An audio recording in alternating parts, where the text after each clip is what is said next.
Welcome back to the Fish Tank, presented by iHeartRadio, right here on the Miami Dolphins Podcast Network. Seth Levitt and the toughest podcaster to ever play with Dan Marino and Juice.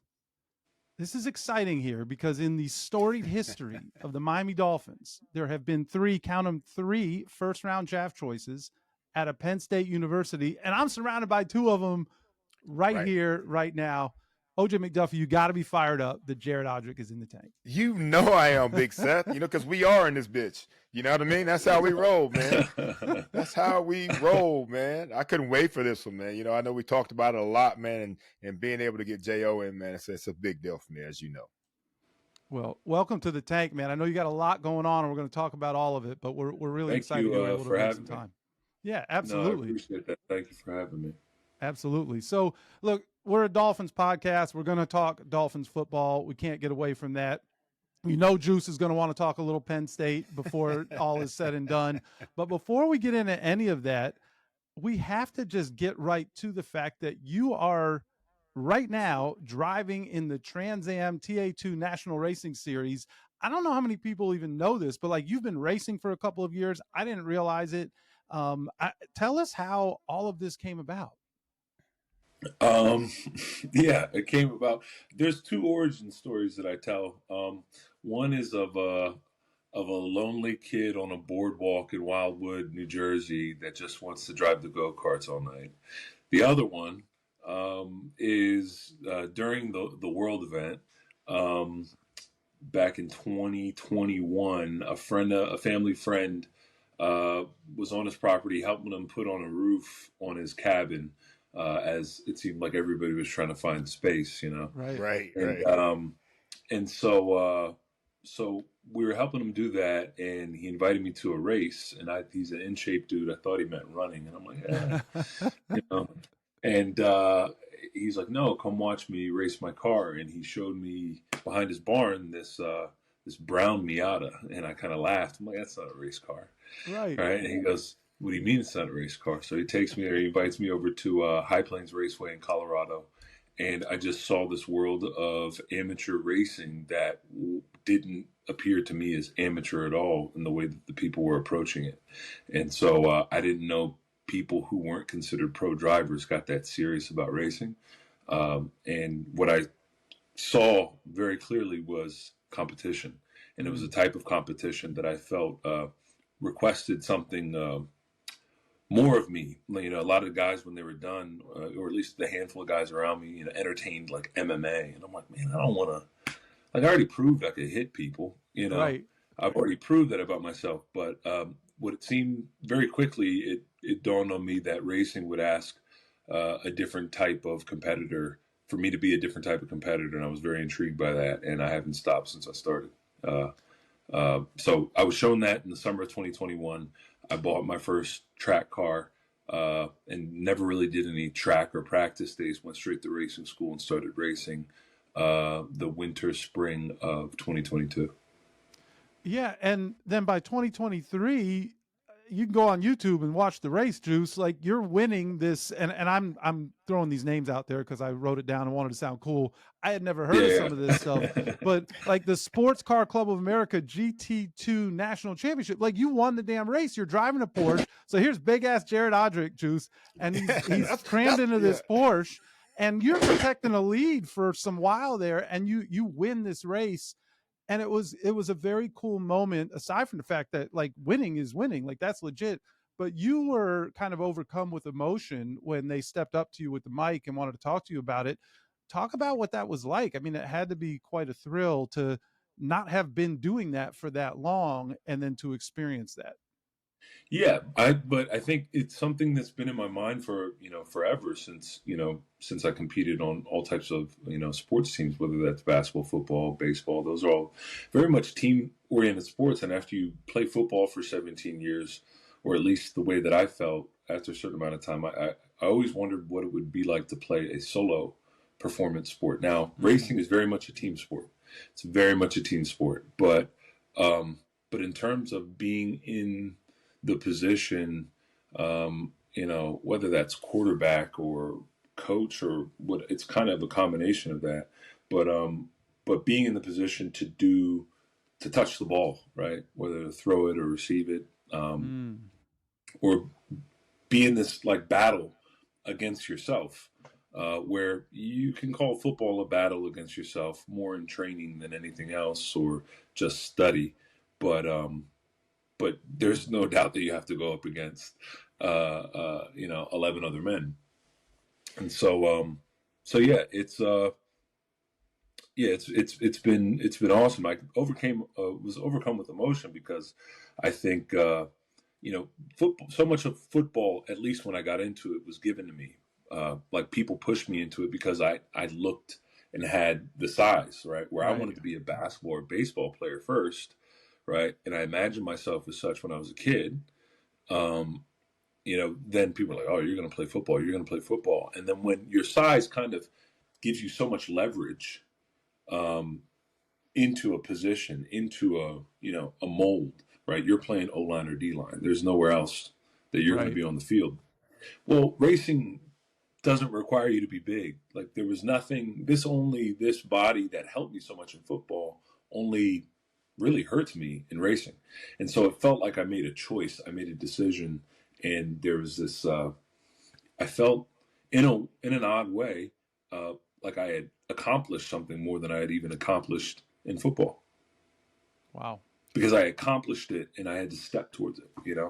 So I just remember thinking all of those things and feeling all those things, and it kind of came rushing in. And a lot of people talk about that. Yeah. A lot of people talk about that interview in this circle of SCCA racing, because one, I cried and cussed people out all at the same time. You did do that too. Yeah. I left that part out, but you definitely did that. Yeah. Yeah. It's so interesting, man. I wonder how the rest of the guys that have been racing for most of their lives probably felt about the newcomer, the guy that already is in the spotlight already as an NFL player, coming in and winning races, winning awards, winning shit like that. I mean, it's that you had to drive them crazy, literally, by being able to go in there and be so successful almost pretty much right away. Well, yeah, I mean, I think there were a few that you figure that some type of calculation like that comes into play, just socially. But then there's been a lot of people that have just been super receptive of it. And the racing community really just want more and more competitors, right? I think they're a really, honorable group of competitors, or at least the majority that I've come across, where, they want competition. I think, they like saying, because I didn't win every race. I got my ass kicked a lot of races, right? And so, and especially this season. But yeah, they were gunning for you, man. You shouldn't. Hey, you put a target on your back, dog. Yeah, that guy sacked Tom Brady, and I just kicked his ass. Right. So it's like, when people can say those things, I think it just kind of adds to the competitive fervor. Yeah, no doubt about it, man. And we know you've done a lot of interesting things since football, man, and racing obviously is one of them. But Big Seth said it before, and I'm not going to pass up this opportunity to talk about our alma mater, of course, and that's Penn State. Yeah. Now, we know, you were all everything and all American at Lebanon High School, which is just a couple hours away from Penn State. A former teammate of mine, Kerry Collins, also went to Lebanon High School. And, some people don't know how to pronounce it, It's Lebanon and not Lebanon. That's why I gave it to him, because I was going to mess that up. So being so close to Penn State, I mean, was that always your first choice? And if not, how did you end up going to obviously the right university? No, it wasn't. So my mom grew up in central Pennsylvania, where my father grew up in Philadelphia, in like Center City, Philly. And so my mom always grew up around what she called, these crazy people that go nuts for Penn State. And I think she almost felt like, saturated in it. And so she always wanted to push to get me out of central Pennsylvania, to go explore, all these opportunities that were kind of coming in via, football scholarships. And so I did do that. And so Penn State wasn't first until I met Coach Larry Johnson. Mm-hmm. And I think that changed a lot for me. And also meeting Joe. Joe obviously had a huge influence on everything, but I think the personal relationship that I saw that I could potentially build with Coach Johnson is what I think led me there. But yeah, I mean, my final visits were Florida, Virginia Tech, and Georgia. Yeah, take that, Big Seth. No Oh, Florida man. for you, baby. I'm a Gator, Yeah. Jo, and you just So- broke my heart. Oh, yeah, sorry about that. Coach Adagio did good. It was when they had Adagio. It was when they had Madison, who was the D-line coach. Oh, And man. then, that was under Urban Meyer. Yeah. Urban came up here. You know, is this a podcast or radio? It's podcast. Yeah, you say what you got to he say. came up here. He came up here big in it. You know, he came up here just like straight up, like, you coming or not? And Right. my high school coach didn't like Yes. it. Right. You know, it was like, I don't like that type of, you know. Yeah. But my grandfather, right, as soon as I committed to Penn State, put the cap on. Come here. And I'm like, what's going on? You fucked up. I go, what? He goes, you fucked up.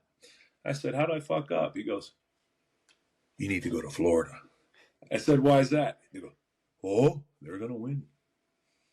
And so he was right. I think Grandpa they won was right. 2 national championships right after. You know what? What? Maybe both people were right. Your head coach at high school was probably right about Urban Meyer too, but your grandpa was definitely right.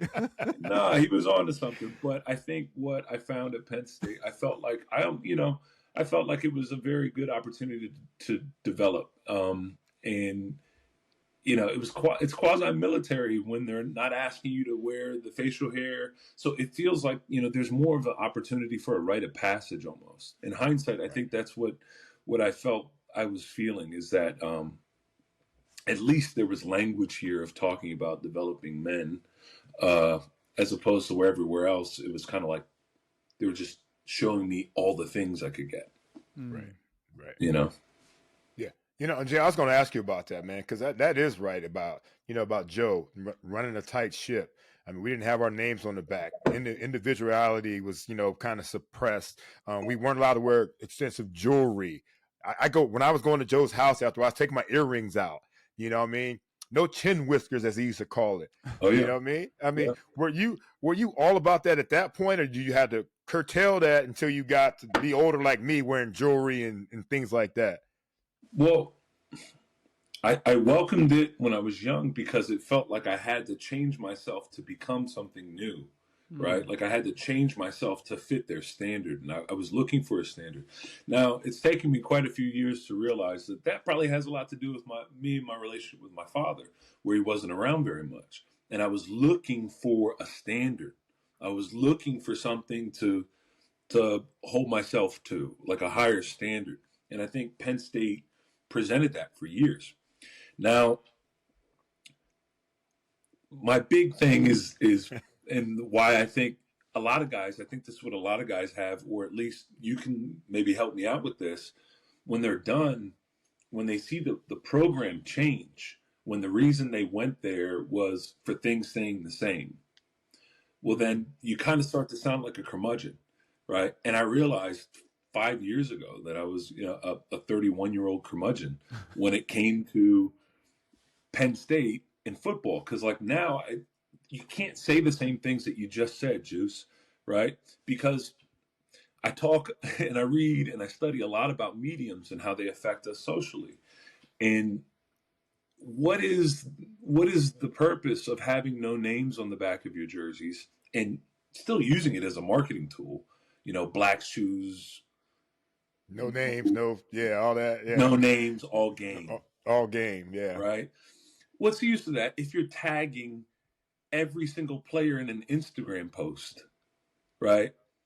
If you're tagging them and you're making a highlight video of like player 1 through 75, right? Guys that hardly see the field still need an Instagram post, right? And it's just this egalitarian way. There's no achievement. There's no wiping away of oneself. There's no honor in being the practice squad guy.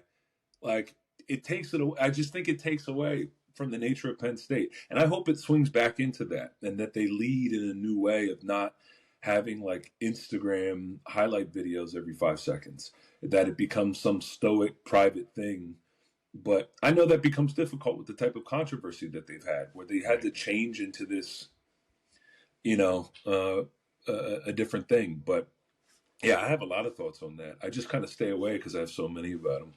Yeah, and Jo, don't you think that that's just the way it is now with these youngins? No matter what, I mean, you've got kickers and it's just the way. It's also a recruiting tool too. There, I mean, in terms of like everybody, if we don't have the names and all the other stuff, can we splash in social media to make it seem like we're not old school and archaic? Sure, but I think that's what's going to swing back. And if football and the nature of football and the game that we loved, or at least developed as men, can stay intact for another 50 years, I think there's going to be an opportunity for that type of thing, the original Penn State, to come back. I think of like a mixture of like the rugby All Blacks, the team, the All Blacks, Sure, right? Like something more of the All Blacks, something more of the Patriots, right? Something where this kind of standard comes back into. I'm hoping whether it's Penn State football, or it's going to pop up somewhere else if it's not Penn State. Yeah. I mean, that attitude of reductionism, of reducing oneself in order to join a team, it's going to come back up. It's first going to trend, and then it's going to become like more real. Like more places are going to try to do it, or at least that's what I've always hoped for or envisioned, is that comes back. I do think the way that we communicate via Instagram, podcasts, and the way that like the moniker of I am more than an athlete has kind of spread throughout like all of, collegiate, even high school sports, where you hear younger and younger kids saying, I'm more than an athlete. Well, then it's like, well, you're not specializing enough first. You have to be just an athlete. You have to specialize.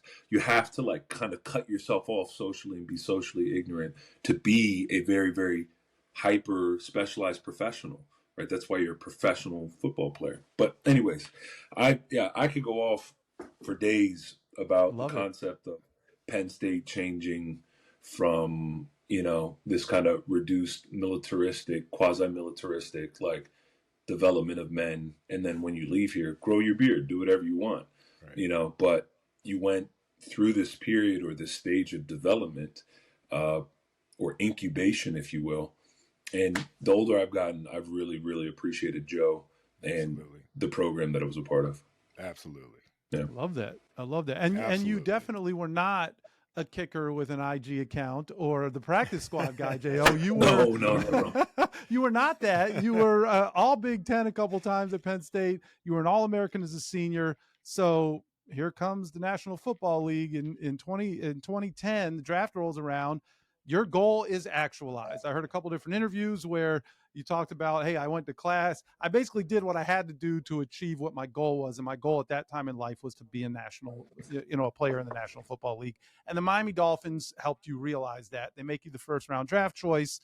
And there were a couple things that you said in these interviews about that transition from, and it's interesting now to hear your perspective on Penn State, but that transition from leaving that environment to not just landing in the National Football League, but landing in Miami, right? And so there were two things that jumped out at me that you said. One was, and Juice, you're going to love this part, but that you went from playing in front of 110,000 people every game to now you're in the National Football League. It's supposed to be the big time. And you had this downsize of 40,000 people. Like 40,000 is a real number. And that was like, you had to process that. Like, wait a minute, now I'm in the league and there's almost half the amount of people. So I thought that was really interesting. And then, there was this idea that you said, and I don't think this is uncommon necessarily, but you had the self-reflection that you didn't handle your role as a first round draft choice very well. And so I'm very curious to hear what you meant by that, whether it was simply a maturity thing relative to your age and the money that was there and the lure of South Beach, or was it the pressure that comes with being a first round pick? If you're a second round pick, you just don't walk into the locker room with the same stuff hanging over your head that a first round pick does. And I like to tease my partner here about being a first round pick, but that is a real thing. I know it was coming. No, I'm going to admit it. that is a real Okay. thing that both of you guys had Rules to count. deal Every with. day, So every time we record. I give him a hard time about being a first round pick, but in this case, I'm really curious as to Yeah. why you felt you didn't handle that well. Yeah. So what was your first question? That was the Sorry, second. I know I threw a whole lot The out there. downsides. The downsides, this just Downside. how what that impact of going from I achieved this goal, this thing that I put up on this pedestal, and wait a minute, there's 40,000 less people here at our games. Yeah. Well, I don't think those two things are mutually exclusive. I think, I was processing all of that at the same time that I was trying to perform as this first round draft pick and trying to figure out what people meant by all the different types of, pressure and insinuations. I think, looking back on it, I think, just my interactions with Jeff Ireland, I remember I think there were some things about NFL football in general, but the program at that time, that there were all these kind of new social pressures. I was looking back on it. It really feels like Jeff Ireland was worried for his job, and then also because the year before, I come into a locker room that the year before they drafted a mixed half black, half white defensive end who's 6'5", 300 pounds from Clemson. The year before, Philip Merling. That's right. And Philip Merling had the same agent as Jeff Ireland. And so Philip Merling, he had his issues, right? I don't think that he would call me up and be like, "Yo, you're talking." He had some issues, right? And I think that was an Ireland pick or an Ireland selection. And I think I just thought it was so weird that he was there and that I felt like the same exact pick.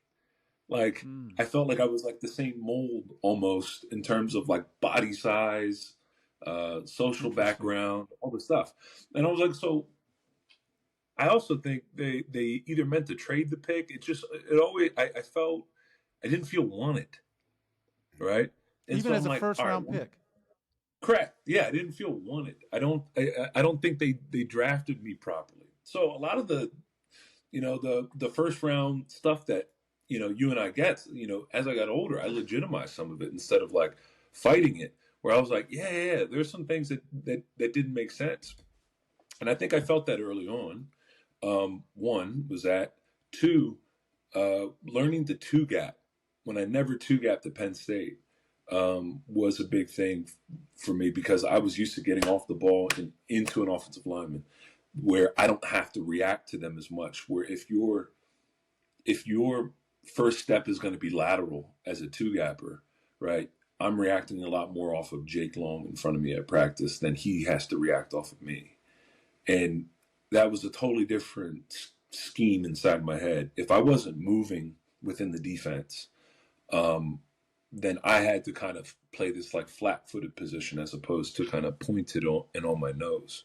So that was something different and new. But then, yeah, I mean, in terms of South Beach, I think what I prided myself on at Penn State, which is probably why they got the most out of me, was I burnt the candle at both ends.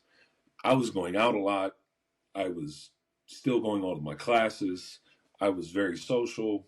I was doing a bunch of different things. And I think I tried to take that on when I first got to Miami as well, that I could go out and still do the practice, that I could go out. And there is kind of a big dog sense of that in the locker room, where it's like, if you could drink a bottle of Patron the night before, right, still wake up and go kick ass, right?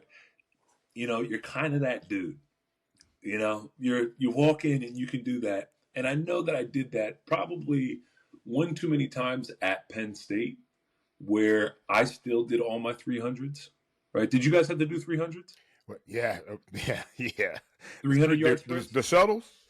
Yeah, the 300-yard shuttles in the sprint. Yes. Well, Jimmy Johnson brought that in. No, yeah, we had that and we had the 110s, but yeah, the 300-yard shuttles. Well, at Penn State, I never missed them, right? It was this thing. I never missed them. I still beat all of my peers in my peer group or my D-line group, right? I was always, and then I think those were some of the things that when I first got there, but Yeah, just I think the relationships. It was who else was there? That was yeah, that was it was the relationships of the front office. Coming in and enjoying South Beach. I just fired Peter Schaefer, my agent, signed Drew Rosenhaus. There was all these things. I was kind of basking in the whole thing a little bit too much, and if that's what I meant, but hearing your words or repeating my words, that's what I think now. Yeah.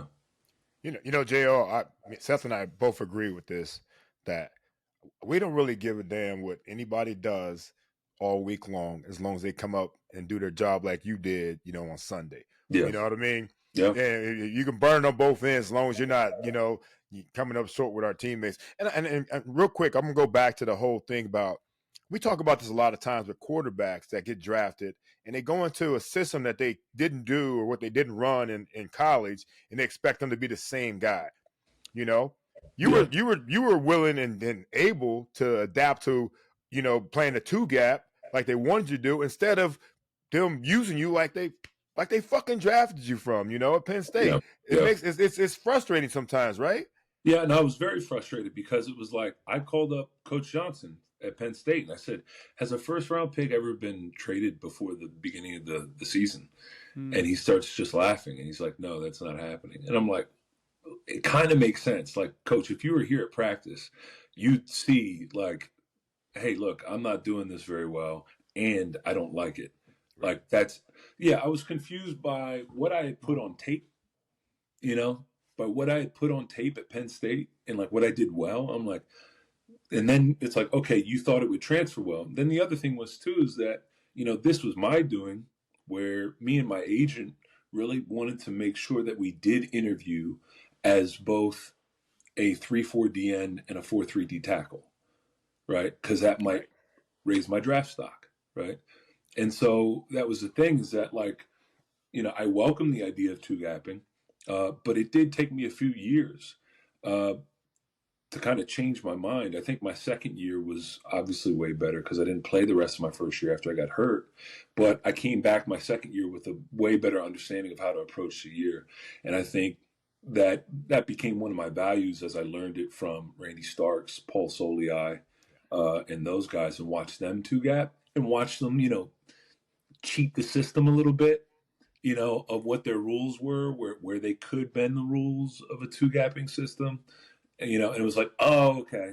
So once I learned some of those things, I think that's where my value eventually went up. But yeah, initially I was so upset by the switch, even though I knew it and I accepted it and I sold myself as such.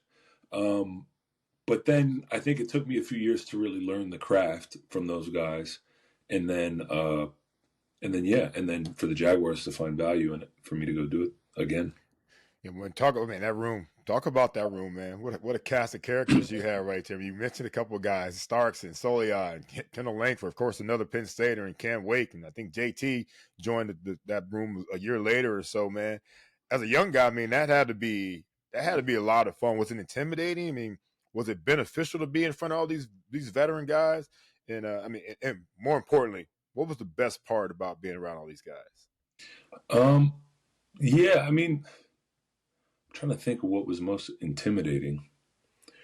I mean, his first round pick is already being a that was intimidating for me. I'm gonna tell you that right now. When you got a veteran presence in there, Well, I think the probably the most intimidating thing was when Philip Merling was trying to help me pay for that first week of training camp. I was getting lunch every day. Yeah. For all the guys in the room, for the veterans in the room, where I'd have to run out and go get lunch, whether, it was a fast food joint or whether it was fine dining. They, made you run on, these different Cheesecake Factory, whatever that was, where it's like a 30-minute drive. And we got 40 minutes for lunch. It's and so, but I remember Philip Merlin was trying to help me out. He's like, "Hey, man," he had this light voice. "Hey, go out in my car." I don't know out there. We'll do that one more time, JL. JL, do that one more time. Go out in my car. He goes, Don't worry. He's like, "You don't have to pay for all this. Go ahead, get that." And so we went in. I went into. He said, "Go into the into the little compartment in my car and go ahead and grab some cash. And I just saw this boatload of cash, and thinking that that was normal when I first got down there, that you just get, that was intimidating, because it was like, I just didn't know what, like, hold on, so I have to live this way? What is this a South Florida thing?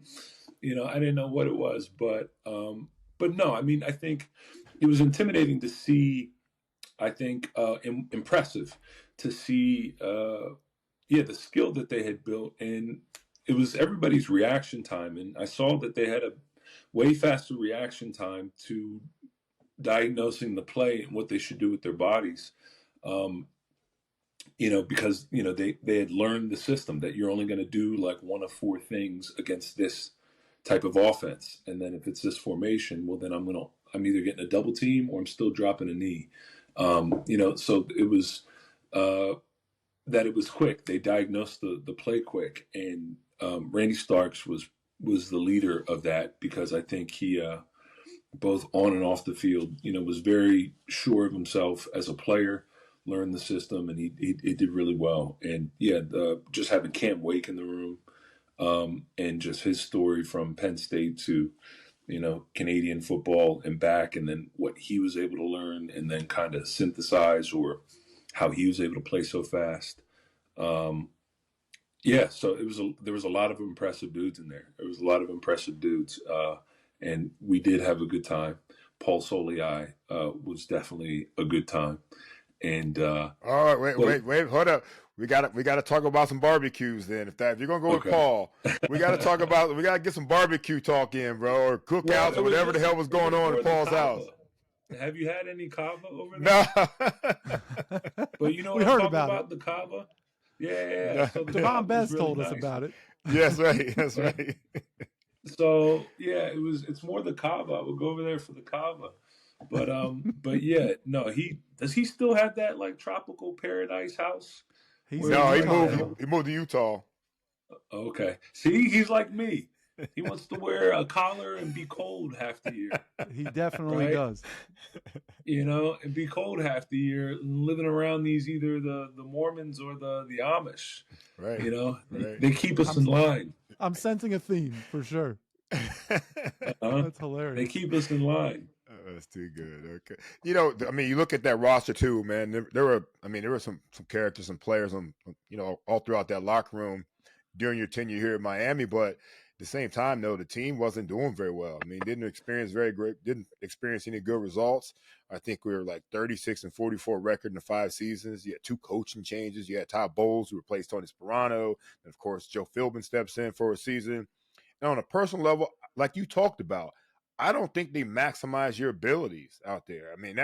That's just me. But for a guy who came from a program that was used to winning, what did the losing, coupled with maybe the struggle of meeting your expectations as a player, what did that do for you, and how did that affect your NFL experience? Well, in terms of you saying that, like maximizing ability, you always wonder stuff like that, in hindsight, and then also because you want to take on as much of the responsibility as possible in order for you to develop, right?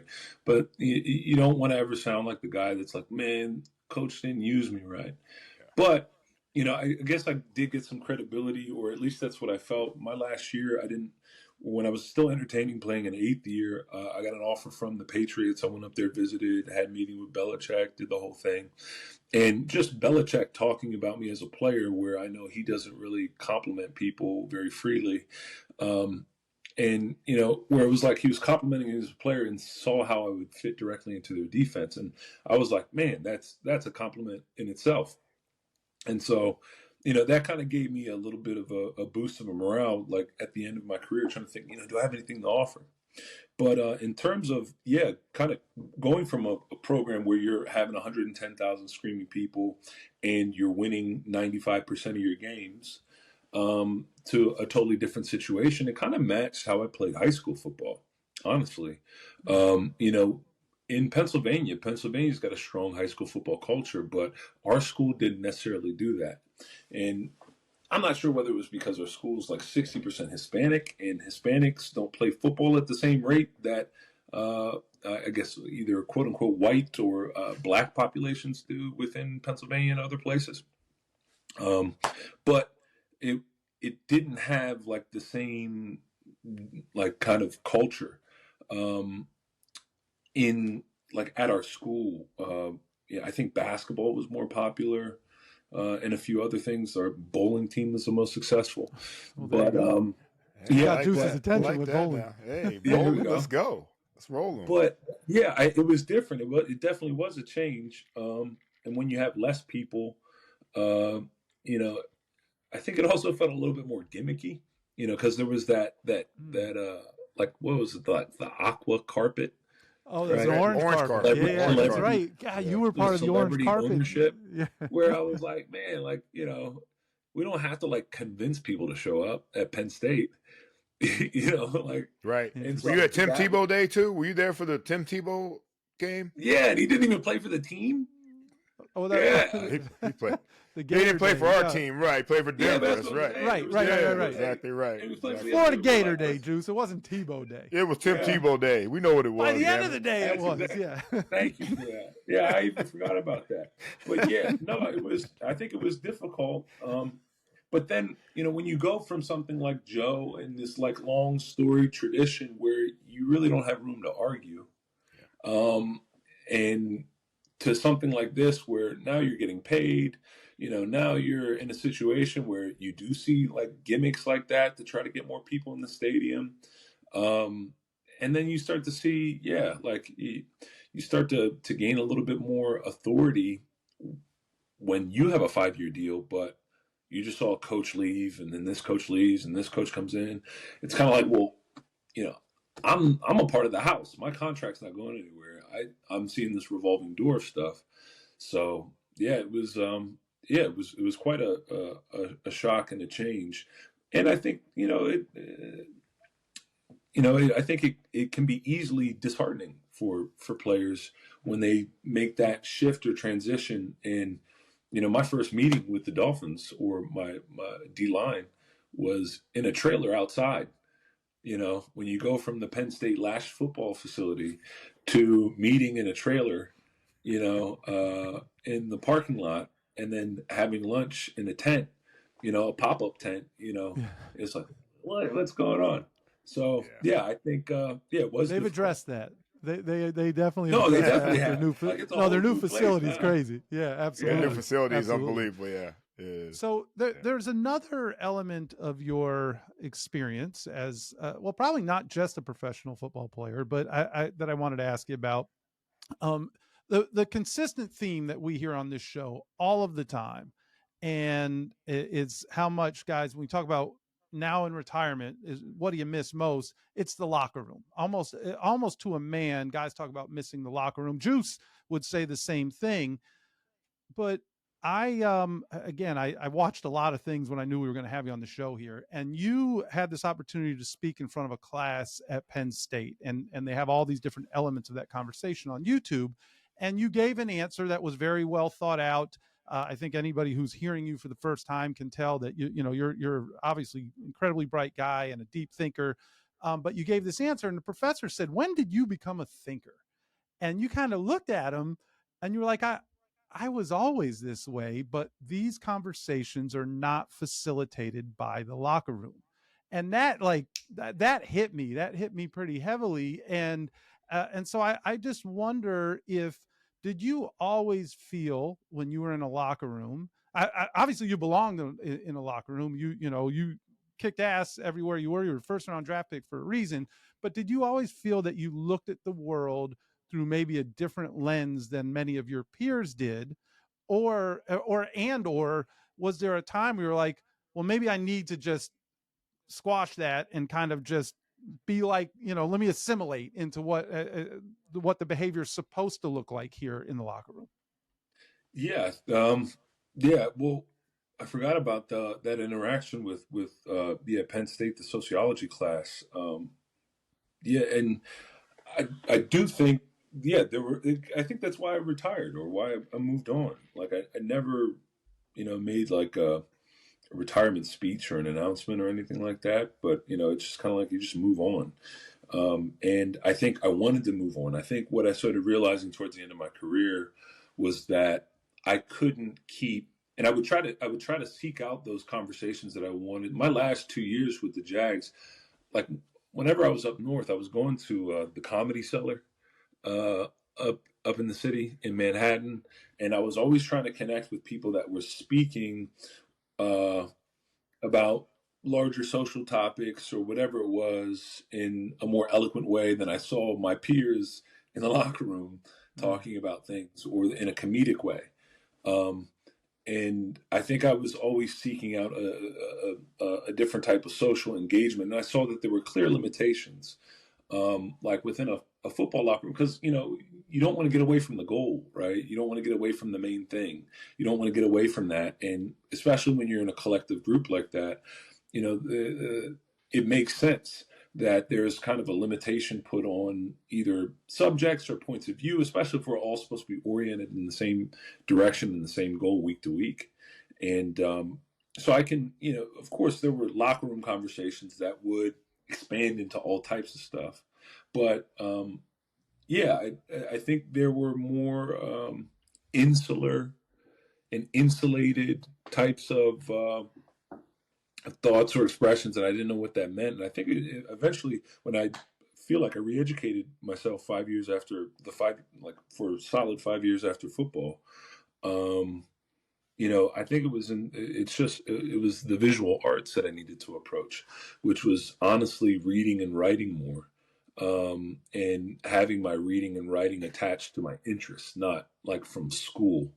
And so developing that is, I think, why I may have said that at Penn State at the time, because I was really, deep in a lot of reading and a lot of writing and a lot of engaging, more than just also, a lot of painting and sketching and stuff like that. And I felt like that was a really big therapeutic time for myself, because that discrepancy that I think some guys feel and they sense whenever we would visit. I just talked about this yesterday. Whenever we would travel to a team or to go play another team, and it was after, from rookie year on, you have all your friends that don't play football.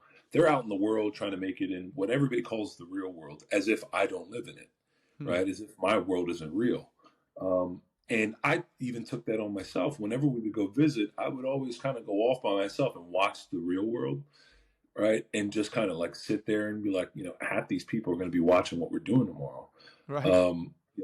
And they're doing these things to then go watch it, right? What are these, like, they're going to work, they're commuting, they're on trains, and I always felt separate from that, right? Where, if we are traveling through town, we have a police motorcade, and that is quite a social bubble. And you don't realize until you have to, fly, group 6 on a Frontier flight, right? And stop at a damn red light, right? Like stop at a rent center, right, and have to prove that, no, I'm Jared Odrick, I swear, I have insurance, right? It is quite a social bubble that you live in. And so I think I was always curious. Yeah, I was always curious about, am I actually being held back in different ways by having such an insulated experience, not being able to ask questions, in a locker room of an intellectual nature? And I realized that wasn't for that. That's not for that. That's not what that locker room supports, and nor is it supposed to. But I think that's also why, I'm a full believer that it's a young man's game, and it's supposed to be a young man's game, and it's supposed to develop young men. But I think that's also why I got out at the time, because I'm like, I didn't feel like a young man anymore, and I don't think I wanted to play anymore. I wanted to start having other conversations that the locker room didn't facilitate. And I think I found that in a lot of reading and re-education, and surrounding myself with people that make a lifetime out of educating themselves, which isn't the highest ideal either. I think they need to get out and do a few squats and hit a few people, somewhere in the middle, right? Yeah, so that's where I'd like to believe that I live, or where I wanted to go. But yeah, no, I'm glad you caught that, because I haven't thought about that. And I think at the time I was making a documentary, and it was about kind of roundabout CTE and what I thought about it, because straight up, a lot of people won't even approach me about the concept because they're scared of talking about it, but it's not very strong scientifically. And I think we had a big enough of a world crisis for people to actually see that, there is a difference between believing in something and then providing a scientific rigor around it. And I think a lot of people have new thoughts about stuff like that. And I think CTE will eventually die as a concept because we've all gotten smarter through the whole COVID situation. CTE doesn't have enough science around it. I think that's why I was approaching it as a concept and talking about what develops inside of a locker room and what doesn't. And I think when you realize that, or when you don't realize, that there's this kind of developmental discrepancy inside a locker room and then outside of it, I think then that's when you get hit with symptoms of what they call CTE. And I think it takes a lot of social, psychological, and spiritual development to get yourself out of those types of conditions. And some people have better support systems than others, but I made the documentary in order for people to engage it so I could engage them in a way to let you know that you're not crazy in having this inability after you're done playing, or feeling like you're not developing a certain way. Well, it's going to take work, and I try to show my work that I did to release confusing thoughts about my previous career and trying to become someone new, because it's hard for anybody to do. Yeah. No, man, there's a lot there to process, Juice. Penn State, you see here that Penn State education, dog. Come on, Big Seth. I did. No, you don't have to apologize. You don't have to apologize. I'm just digesting it. Yeah, I'm just processing. Yeah. Definitely don't apologize. I think at Penn State, where it's like there weren't things facilitated, and that's true for all of us. People get divorced, and it's the same thing, where there's certain aspects of themselves that weren't allowed to blossom in that relationship, and then they get out of it, and they feel like, first, a crazy person because they don't have any of their habits or anything, or their schedules or their normal things together, right? And then you start to realize, like, oh, I can express myself. And so you have this kind of teenage angst against football where you want to leave it behind and leave all the stuff behind. And then you realize, well, it's not, you have this teenage angst against a former spouse. It's like, well, I'm not really mad at that person. I was mad at, this sense of more or development or something different that I wanted to do. And I have to learn how to do that. And then you get angry at like not knowing how to do that. And I think that's where a lot of people get stuck and think that they have a disease when it's actually just a part of the developmental process of learning something new, becoming something new, and having a new social circle. Well, you just mentioned that new social circle and also how you re-educated yourself. I love that term.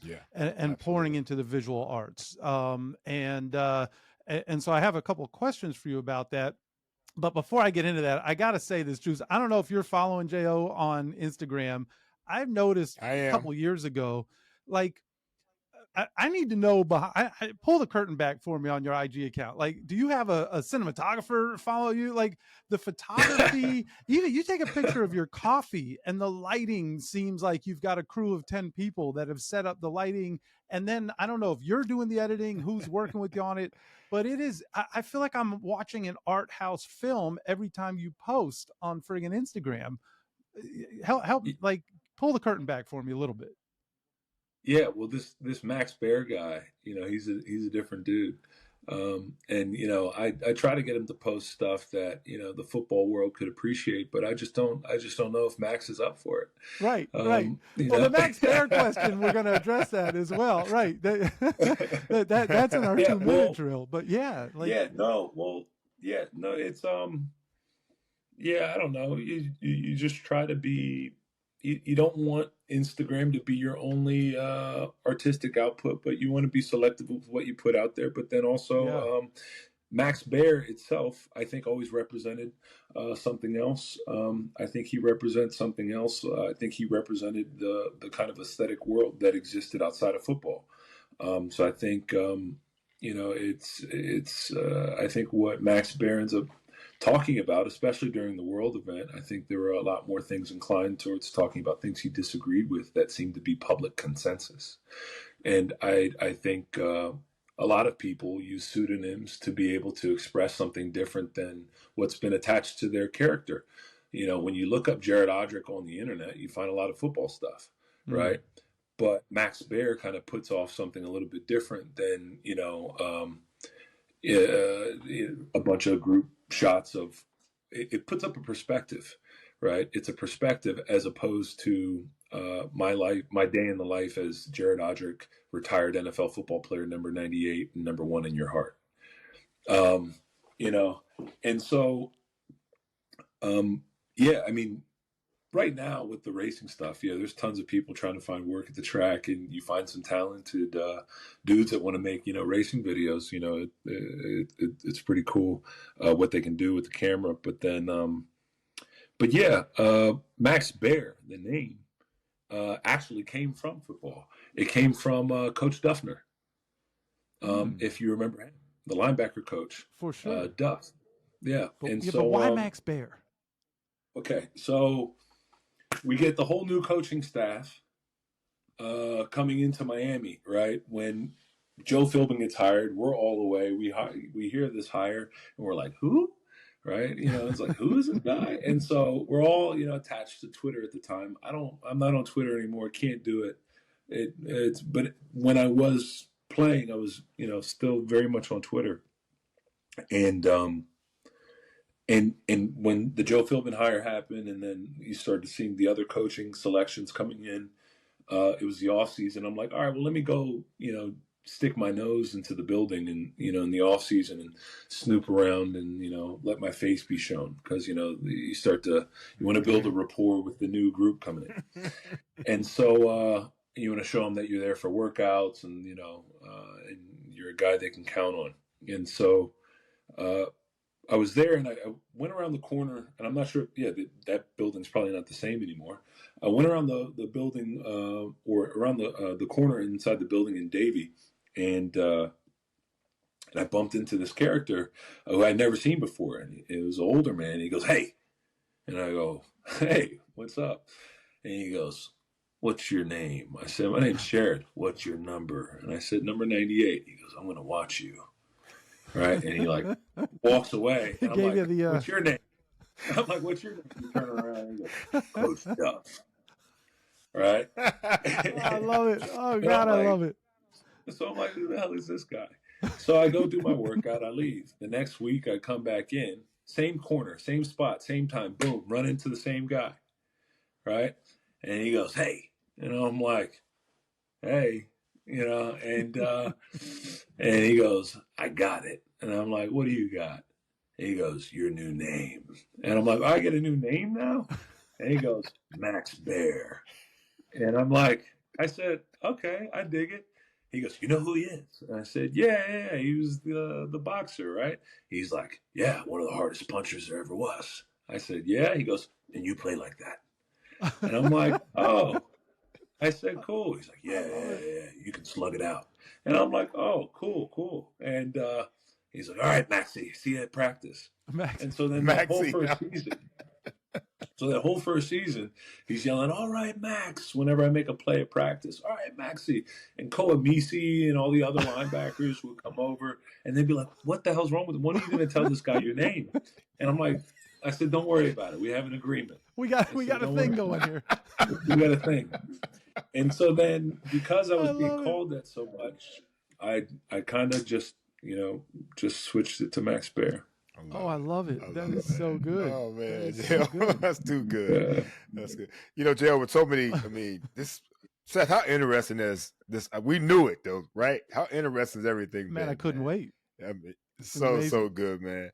And with all the stuff that you're doing, Jo, I wanted to ask you, man, where now is football in your life, man? Is it just something that you did? Is it part of your past? Do you watch games? Do you root for any teams?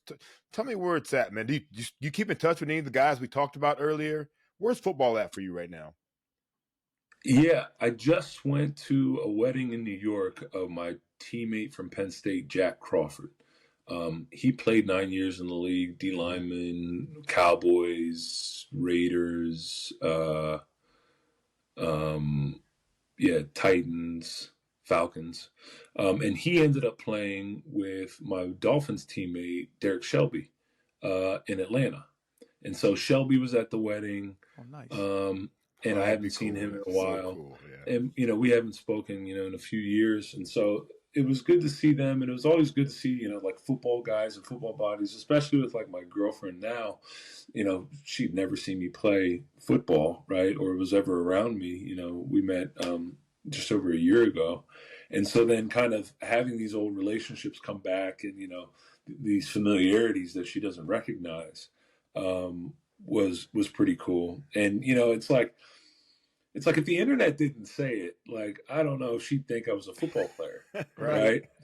Because I'm not watching, you know, football. I'm totally in racing, and I think it's got to be a full immersion for you to actually become, you know, good enough to call yourself a driver.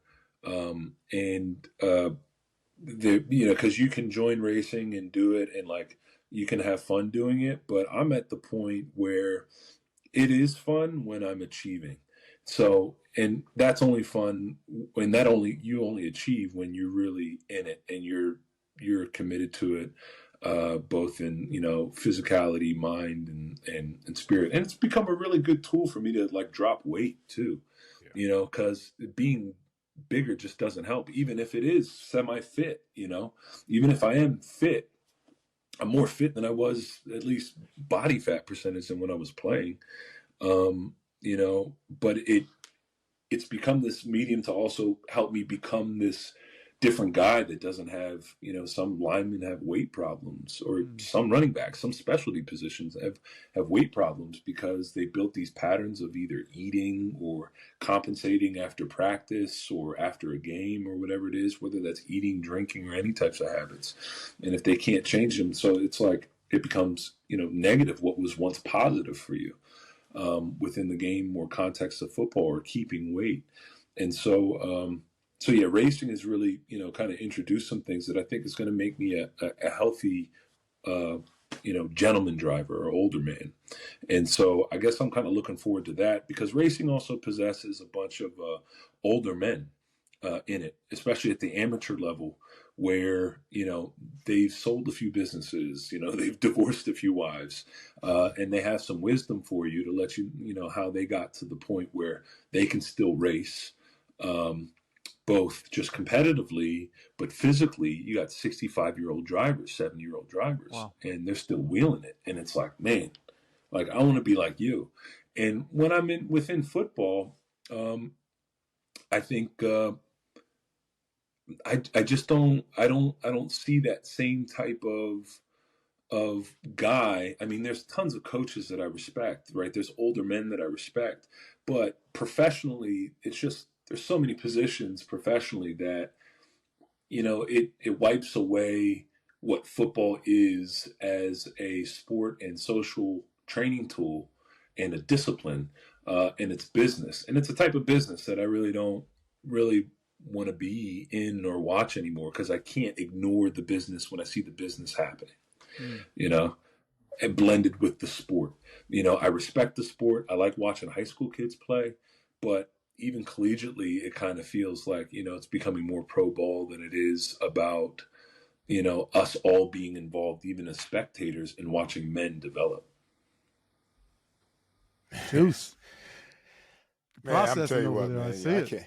Yeah, you know, I can't mess with J.O., man. That dude here is it's awesome stuff, man. And really good. You know, no matter what though, man, I know Dolph fans like myself, man, we still love you down here, man. And you said you don't, you know, watch as much football or any football at all, man. But we'd love to still have you come back, man, and rock that aqua and orange jacket with us on alumni weekend. Bring your girlfriend, and she can hear even more stories about your football. I would like to do. I would love to do that and show her. I'd love to do that and show her. I think she would really, really enjoy it. Obviously, I would too, because it's a brand new place. You know what I really want to do? I would love to wear some aqua and orange and race a Porsche Cup car, because the series that I'm practicing for is one of the opening races for the F1 series down in Miami. That's my whole goal. I didn't tell you. Oh, that'd be dope. How cool would that be? I wanted to race through the stadium. I wanted to race through the stadium in my car. And I wanted Stephen Ross to see it. And I wanted him to come root for me. I wanted him to come root for me. Yeah, that'd be special, man. Yes, That's sir. what I want to do. Well, now you got something to work on, and I think you're talking Yeah. to the right guy here. And there's no more orange carpet, so you don't have to worry about that part. So you don't have to. Yep. The orange carpet is gone. They got Or orange seats, or orange. They're all aqua That's now. true. We're all aqua It's a lot of pretty aqua much. All right, cool. It is a lot of aqua. No, it's good stuff. No, there's crazy developments down there, and I'd love to see it. Hey, well, Very I'll make cool. sure we So- get you down here, man, for our alumni weekend, man. It's awesome, man. It's like You chairman of really the alumni enjoy it. board right there. You're talking to. Damn So right. all right, Oh, wow. you've got to I've been raise. up. I'm not the Wow. chairman. Don't. I'm not the chairman. I'm just a member. Like just a member. unofficially or something. Yeah, but you're an active Whatever. member, Juice. Whatever. As long as people don't sit in his seat in the alumni suite, Juice is good, and he welcomes everybody. Before we wrap up, real quick, can I just say, do you remember the first place I met you in South Florida, Juice? No. Was it It was Boca? at a club. Uh-oh. It was at a club. It's all starting to make sense. It was at a club at Hollywood Casino. Of And I course it remember was. saying, he's never going back to Pennsylvania. You nailed it. Never going back to You absolutely nailed it. You ain't never lied, J.O. You ain't definitely. Well, I that's think. so Well, good. you were at my charity event. Yeah. You were at It probably you were at was- Passion. it probably That's was where it that. was. You were at Passion. There You it came to my is. charity event. Yeah. Oh, yeah. Yep. That Passion. makes sense. Yep. You Yep. can feel the That's right. passion for sure. All right, I know you've got a race to prepare for. We're going to let you get back to everything you've got to do in your process, but we end every episode with what we call our 2-minute drill. Who better to handle fast-paced questions than a guy who is driving fast now on a daily basis? So we're just going to hit you with a few quick questions, nothing too heavy, and you look very prepared for it. So, all right, we're going to technically start the 2-minute drill, the proverbial clock here. We know the defensive guys, Juice, they just want to get the hell off the field. Yeah, So 3 and we'll out. see They're trying to how get a J.O. 3 and handles out, a it. fumble, a 3 pick, and or whatever. We'll get That's it figured it. out. Take it the other way. Well, it Clock can't be a is 3 and out. It's running. got to be a 4 and out in the 2-minute drill, right? 4 and out. All right, here we Well, go. it depends. You If ready, if J.O.? gets a strip sack and yeah, okay, go for it. Game over, right? All right. You share the screen with legendary actor Sylvester Stallone in the film Samaritan, and he kicks your ass. I mean, right? So what is it like to go toe to toe with a super-powered Rocky Balboa? It was awesome. Is it a one-word answer? No, you You got give 2 us- minutes. yep, Oh. do your thing. Oh, okay. No, it was awesome. It was really cool. It was surreal because it happened so quickly. I got hired so quickly. I was doing interviews for the documentary up in Montana. I get a call, fly straight to Atlanta from Montana.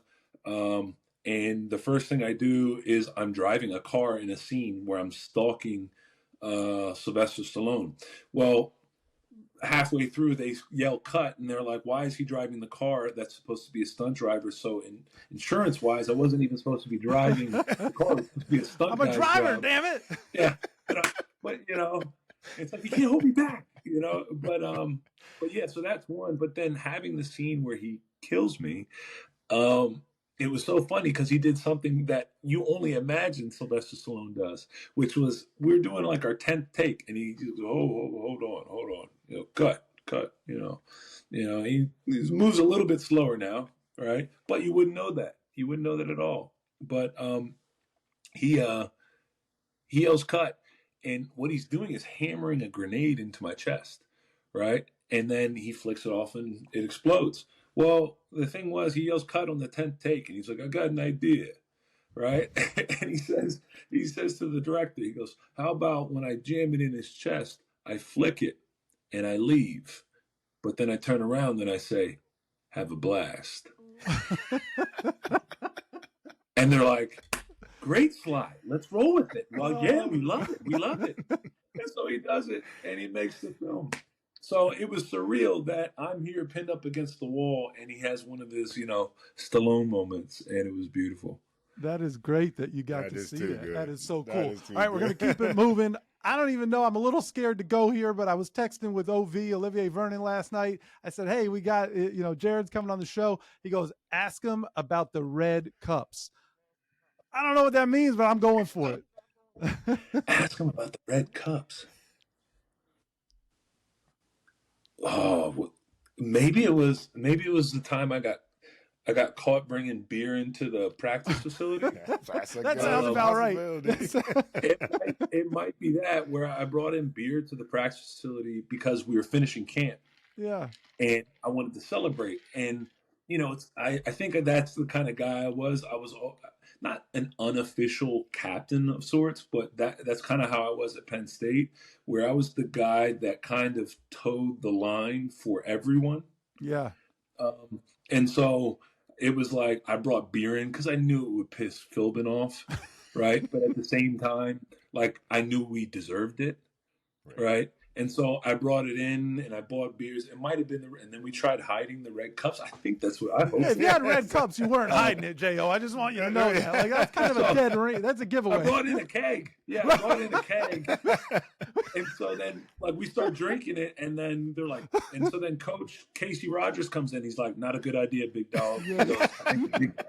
He goes, I think the big guy's coming down here. I'm like, shit. And so then we get it all outside, and we must have had the cup sitting around. And he comes in, he goes, you guys drinking beer on the job? What's wrong with you? And we're like, Coach, we're done. I'm like, this is the end. Oh my God. Like, we're just celebrating. And so then I got 5 guys fined for having cups. Oh, they got fined for the cups. They got fined too. Did you get fined? I played half. Like I think I played for free almost one game with how much I got fined. All right, we got time for one more juice. All right, last question. All right, last question. The red cups, baby. Right. Yeah, that's great, man. All right, so Jason Taylor, he punched through a bullseye after a sack. Cam Wake, he hawked out. You did Pee-wee Herman. Who had a better celebration, in team history? I mean, other than me. And how in the hell did you land on that one as yours? Yeah, I'm not going to back down from this one.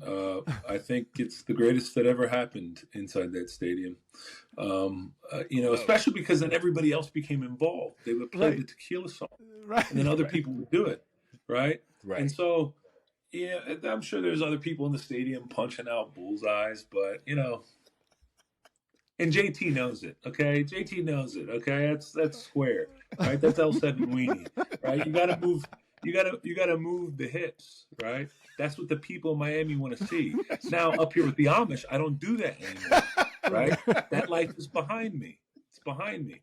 But what people in South Florida want to see is gyration, and so that's what was happening. And I got challenged to do it because I saw Pee-wee's Big Adventure the night before practice when we had Mike Nolan as a D coordinator, and I had always watched it when I was a kid, but it was on the night before, and Mike Nolan was giving out different points on a points board that we had in the defensive meeting room, like if we had interceptions or fumble recoveries, and if we ran it for a touchdown, that's more points, and then if we did a celebration on top of it, it was more points. It's this point system that he had. And so I'm like, man, I wonder what I would do. And I'm like, I think I might do the Pee-wee Herman. And Kendall Langford said, hey, you go sack that bitch Tebow. He goes, you won't do it. I bet you won't do it. I said, watch me. So I sacked Tebow, and I did it for the first time, and it was more of a bet from Kendall than it was anything else. And a legend was born. That is the 2-minute drill. He is Jared Odrick. J.O., this was fantastic, man. Thank you so much for making the time. I'm thinking about it with you having a race this weekend. This is like me asking you on a Wednesday to spend an hour plus with us to do and the old PR guy and me and Harvey, we would have shut that down immediately. Yeah, so 15 minutes maybe. Yeah, you got 5 minutes. He's got to go get tape. This was absolutely fabulous, man. Thank you so much. We wish you nothing but success as you continue to drive fast. Thank you so much. Appreciate it, guys. Watch on the Trans Am channel or Mav TV. TA2 coming for you. Love, man. Hey, thanks for diving in, J.O. Thank you, guys. Much appreciated. Thank you so much. Good seeing you, man. Looking great. Yeah, kid. good to talk to you guys.